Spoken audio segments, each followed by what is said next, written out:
Alladzi an'ama 'alaina wa hadana lil imani bidin Islam. Asyhadu an la ilaha illallah wahdahu la syarikalah wa asyhadu anna Muhammadan 'abduhu wa rasuluh la nabiyya ba'dah. Qala Allah ta'ala fi kitabil karim, na'udzu billahi minasyaitonir rajim. Bismillahirrahmanirrahim. Wa ashiruhunna bil ma'ruf. Bapak Ibu yang saya muliakan, syukur kita kepada Allah, kemudian selawat kita kepada Nabi Muhammad sallallahu alaihi wasallam.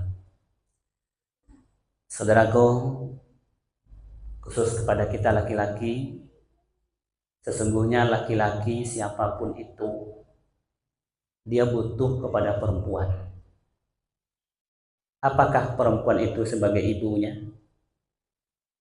Atau mungkin perempuan itu sebagai saudaranya, mungkin juga anaknya, atau mungkin juga istrinya. Jadi siapapun laki-laki, dia butuh kepada perempuan. Bahkan ketika Nabi Adam alaihissalam berada di surga, diciptakan sendirian, ya, di surga apa yang kurang? Tapi ketika sendirian juga merasa ada yang kurang. Ketika Siti Hawa diciptakan, kemudian dia jumpai Nabi Adam. Adam tanya, "Wahai, siapa engkau?" Kata Siti Hawa, "Aku adalah penenang untuk dirimu." Saudaraku, begitulah realita kehidupan, bahwa nama laki-laki tak bisa terlepas daripada perempuan. Tapi kenyataannya juga, perempuan bagi laki-laki sebagai objek daripada kekerasan-kekerasan. Dan ini berlaku sejak zaman dahulu. Bahkan sebelum Islam datang, perempuan itu menjadi objek segala sesuatu. Seksualkah? Kekerasankah? Bahkan dijadikan sebagai perjudian. Andaikan ada seorang perempuan yang sedang hamil, maka diadakan tebak-tebakan. Coba kamu tebak, itu anak yang dikandungnya laki-laki atau perempuan? Ya. Setelah selesai usai tebak-tebakan, langsung dibelah perutnya. Coba bayangkan. Ya, begitu objek kekerasan kepada perempuan dari dulu. Bahkan dikuburkan hidup-hidup. Sekarang pun juga terjadi perempuan sebagai objek kekerasan. Ya, kita dengar ada perempuan yang dimutilasi. Ya, beberapa hari ini bahkan mungkin dimasukkan ke dalam koper. Ya, padahal laki-laki ini terlahir daripada perempuan. Ya, laki-laki terlahir daripada perempuan. Nah, Bapak Ibu yang saya muliakan, coba kita tengok Rasulullah SAW sebagai laki-laki. Dia sebagai suami. Dia sebagai pemimpin bagi kaum perempuan dan kaum laki-laki.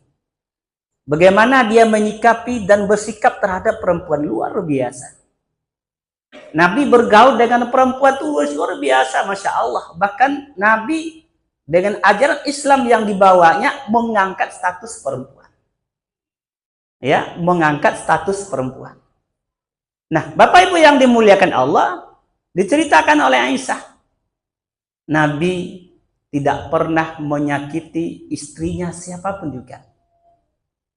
Tidak pernah berkata kasar, ya, tidak pernah menghina, tidak pernah mencaci, apalagi menampar. Hari ini Masya Allah, ya, ini yang kita katakan tadi, bahkan seorang laki-laki dengan beraninya dia, dengan sanggupnya dia memutilasi perempuan, Masya Allah. Na'udzubillah min dzalik. Nah, hati berbahagia, maka Nabi Muhammad SAW sebagai teladan bagi seorang laki-laki, posisinya apakah dia sebagai seorang ayah, apakah dia sebagai seorang suami, ketika berinteraksi dengan perempuan, Masya Allah. Ya, tengoklah sikap Nabi ketika dia bersikap kepada perempuan, istri-istrinya kah? Dia menampakkan sikap yang penuh kasih sayang, yang menciptakan rasa harmonis, ya, rasa senda gurau. Ketika Nabi masuk ke dalam rumah, Nabi masuk dengan tersenyum gitu. Nabi masuk dengan suasana ceria, sehingga suasana itu hidup gitu. Suasana itu hidup. Nah, ini sikap yang dicontohkan oleh Rasulullah SAW kepada para istrinya. Ya. Kalaupun istrinya itu melakukan satu kesalahan, maka Nabi berusaha dengan secepat mungkin itu memaafkan. Satu ketika Aisyah mungkin ada sesuatu yang tidak disukai oleh Rasulullah SAW. Ya, mungkin ada rasa jengkel atau rasa kesal di dalam diri Rasulullah SAW. Apa yang dilakukan Nabi? Maka Nabi bilang kepada Aisyah, wahai Aisyah, tutup matamu. Aisyah ketakutan, gemetar dia. Ini Nabi marah ini. Ya, ini marah nih. Tutup matamu Aisyah dan mendekat kepadaku. Ketika mendekat, apa yang dilakukannya? Ya, apa yang dilakukan Nabi ketika Aisyah dalam status bersalah, kemudian perintahkan tutup matamu, dekat kepadaku. Begitu sudah dekat sama Nabi, Nabi justru memeluknya. Ya, Nabi justru memeluknya. Maka dia katakan, ya Humairah, panggilan kasih sayang diberikan Nabi kepada Aisyah, marahku telah hilang ketika aku memelukmu. Kalau apa? Ketika berang jam ini akhirnya, ya, semua sumpah serapah, ya, keluar sadanya kan. Nah, kalau mungkin tidak menampar kepada istri, barangkali semua yang ada dalam rumah itu hancur lebur. Ini yang tidak ada dalam diri Rasulullah SAW. Ya, ini yang tidak ada dalam status marah. Ketika dia marah, malah di ujung marah itu dia memeluk istrinya. Mungkin sebagai teladan bagi kita untuk menghilangkan marah itu, diantaranya adalah memeluk istri kita. Nah, hadirin berbahagia, ini sikap. Ini sikap Nabi. Ketika istrinya melakukan kesalahan, yang dilakukannya seperti itu. Juga pernah terjadi ketika Aisyah, Nabi pulang nih. Nabi pulang. Aisyah biasa bikinkan air untuk Nabi. Biasalah seorang istri melayani suaminya. Dibikinkan air. Ya, Nabi pulang nih Pak. Pulang capek-capek. Mungkin di luar Masya Allah, Nabi mungkin disemprot dengan kehinaan, dengan cacian, kecapekan pulang. Begitu di rumah disambut Aisyah. Disodohkan minuman, disuguhkan minuman. Ketika diminum, airnya asin Pak. Ya, airnya asin. Kalau awak kira-kira Pak. Awak pulang ke rajo kok, latih luar biasa, diminum kiranya oralit yang terminum. Ya, kebiasaan Nabi pada saat itu, Nabi selalu meminum dan meninggalkan untuk Aisyah. Ya, yang saat itu Nabi habiskan semuanya. Ya, Nabi habiskan semuanya. Aisyah kecewa, kenapa engkau habiskan ya Rasulullah? Ya, mana untuk aku gitu. Karena Aisyah ingin mendapatkan keberkahan Nabi. Nabi habiskan terus. Rupanya ada sedikit diminum oleh Aisyah. Apa yang terjadi? Rupanya air yang melekat di kerongkongan Aisyah setelah diminum, dia tumpahkan kembali. Kenapa? Rupanya asin luar biasa. Aisyah mungkin mengira gula, rupanya itu garam. Kalau apa kira-kira Pak? Masya Allah. Kenapa Nabi habiskan? Ya, padahal itu adalah air yang rasanya garam, asin. Kenapa? Padahal biasa Nabi meninggalkan. Nabi tidak mau Aisyah merasa bersalah. Bersalahnya Aisyah bukan hanya sebagai pada suaminya, tapi sebagai kekasih Allah. Coba bayangkan. Maka Nabi tak ingin terjadi pada Aisyah, dia habiskan. Kalau apa? Ini sebagai sikap yang merupakan ketika sesuatu itu yang mungkin menjadikan istrinya dalam keadaan bersalah, dia cepat maafkan. Ini contoh Rasulullah SAW. Sebagai pemimpin bagi komunitas, dia memberikan kenyamanan. Berikan kenyamanan. Satu ketika Nabi berjalan bersama rombongan. Di saat itu ada istri-istri beliau berada di atas unta. seorang pengiring onta namanya Anjasah, seorang budak hitam. Dia suka bersair. Ya, ketika bersair itu suaranya bagus sehingga ontanya itu berjalan dengan goyang-goyang yang agak kuat, kencang.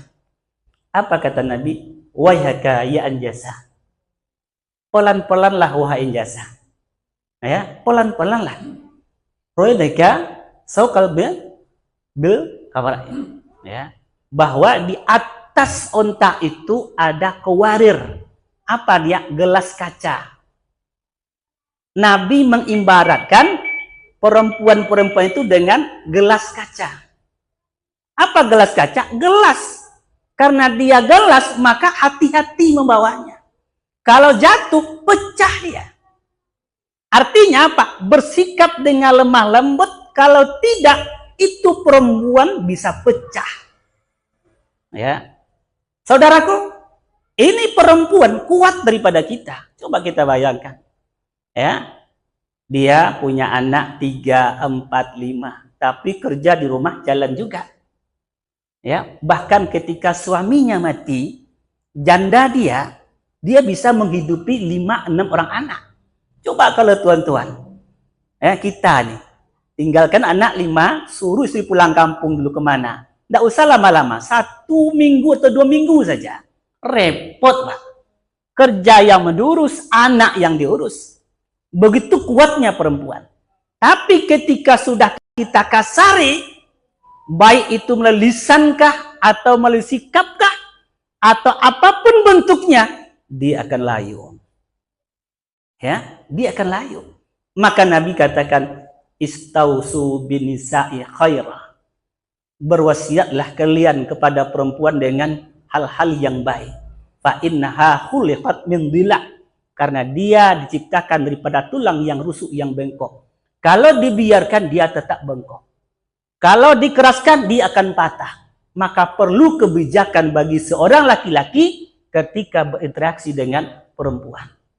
Ya, yang hari ini, Masya Allah, na'udzubillah min zalik, kita baca di media, ada yang dimutilasi, ada yang dimasukkan ke dalam koper, na'udzubillah min zalik. Ya, luar biasa kejadian-kejadian hari ini berkaitan dengan perempuan. Dan Nabi katakan, khairukum li ahli, ana khairukum li ahli, kata Nabi. Yang paling terbaik di antara kalian, wahai para suami dan calon-calon suami. Mungkin ada yang calon-calon suami, wahai para suami dan calon-calon suami. Yang paling terbaik di antara kalian itu adalah seseorang yang paling baik kepada istrinya. Aku, kata beliau, kata Nabi, adalah orang atau laki-laki yang paling baik di antara kalian kepada para istri-istri. Maka saudaraku, ingat itu perempuan, ya, dan kita terlahir daripada perempuan. Ibu kita perempuan, istri kita perempuan, mungkin kita juga punya anak perempuan, saudara perempuan. Maka Nabi katakan, siapa yang berbuat baik kepada 2 anak atau 3 anak perempuan, maka tidak ada baginya kecuali surga. Siapa yang berbuat baik kepada saudara-saudaranya perempuan, maka tidak ada balasannya baginya kecuali surga. Subhanakallah bihamdik, asyhadu an la ilaha illa anta, astaghfiruka wa atubu ilaik. Assalamualaikum warahmatullahi wabarakatuh.